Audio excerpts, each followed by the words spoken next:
Hello বন্ধুরা, কিছুদিন আগে আমি তোমাদের সাথে এই কাঠগোলাপের ক্লের বেসটা সম্পূর্ণটা রেডি করে দেখিয়েছিলাম। যারা ওই ভিডিওটা এখনো দেখোনি তারা কিন্তু অবশ্যই চ্যানেলে গিয়ে ওই ভিডিওটা দেখে এসো। আজ তোমাদের সাথে এই ক্লের বেসটা কালার করে দেখাবো। সবার আগে নিয়ে নিয়েছি সাদা রং। সাদা রঙের মাধ্যমে যে কাঠগোলাপগুলো করেছি সেগুলোকে সম্পূর্ণ ভালো করে সাদা রং করে নেব সবার আগে। যারা এই ক্লের বেস রেডি করার ভিডিওটা দেখোনি তাদের সুবিধার্থে এই ভিডিওর কমেন্ট বক্সে আমি আগের ভিডিওটির লিঙ্কটা দিয়ে রাখলাম। তোমরা যারা মনে করবে ওই ভিডিওটা দেখতে চাইছো তারা অবশ্যই কমেন্ট বক্সে গিয়ে চেক করে নিও। দেখো তোমাদের সাথে গল্প করতে করতে এখানে কাঠগোলাপগুলোতে কিন্তু সাদা রং করা আমার কমপ্লিট। এবার আমি নিয়ে নিয়েছি হলুদ রং। হলুদ রংটাকে কাঠগোলাপের ঠিক মাঝ বরাবর ভালো করে নিচ্ছি দেখো। হলুদ রংটা করার সময় অবশ্যই হলুদ রঙে একটু সামান্য জল মিশিয়ে নিও।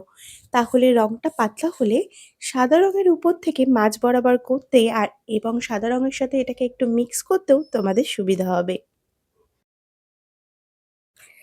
আচ্ছা, তোমাদের কার কাঠগোলাপ খুব ভালো লাগে? অবশ্যই কিন্তু কমেন্টে জানিও। আমার কাঠগোলাপও ভালো লাগে, কিন্তু সূর্যমুখীটা একটু বেশিই ভালো লাগে। আর তোমরা যারা আমার ভিডিও রেগুলার দেখো তারা হয়তো অনেকেই বারবার শুনেছো এই কথাটা। কি তাই তো? আমি সূর্যমুখী বানাতেও খুব ভালোবাসি ক্লের মাধ্যমে। সাথে কাঠগোলাপও আমার খুব ভালো লাগে। এবার চলো পাতাগুলোতে কালার করে নেওয়া যাক। সবার আগে কিন্তু আমি এখানে একটু লাইট গ্রিন কালার করে নিয়েছিলাম। এবারে একটু কালারটা ডিপ করার জন্য ডার্ক গ্রিন কালার ইউজ করছি। আর তার উপর থেকে একটু ইয়েলো কালারটাও ব্যবহার করে নেব।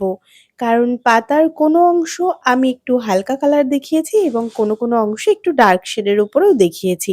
সেজন্য ২ রকম কালারই ব্যবহার করে নিয়েছি। আর এই ক্লের বেসটার ফাইনাল লুকটা কিন্তু দেখার জন্য অবশ্যই আমার চ্যানেলের দিকে নজর রাখতে হবে। আমি খুবই শীঘ্রই তোমাদের সাথে এই জুয়েলারিটির ফাইনাল লুক অর্থাৎ চুড়ি, নেকলেস সাথে ফিঙ্গার রিংস, ইয়াররিংস সম্পূর্ণ লুকটা তোমাদের সাথে শেয়ার করব। তাহলে অবশ্যই আজকের ভিডিওটা তোমাদের কেমন লাগলো সেটা কমেন্ট করে জানাতে একদমই ভুলো না। আর এই রকম ভিডিও রেগুলার দেখতে চাইলে অবশ্যই আমার চ্যানেলটিকে সাবস্ক্রাইব করে নিও। আর যারা ফেসবুক থেকে দেখছো তারা অবশ্যই পেজটিকে ফলো করে নিতে ভুলো না। টাটা!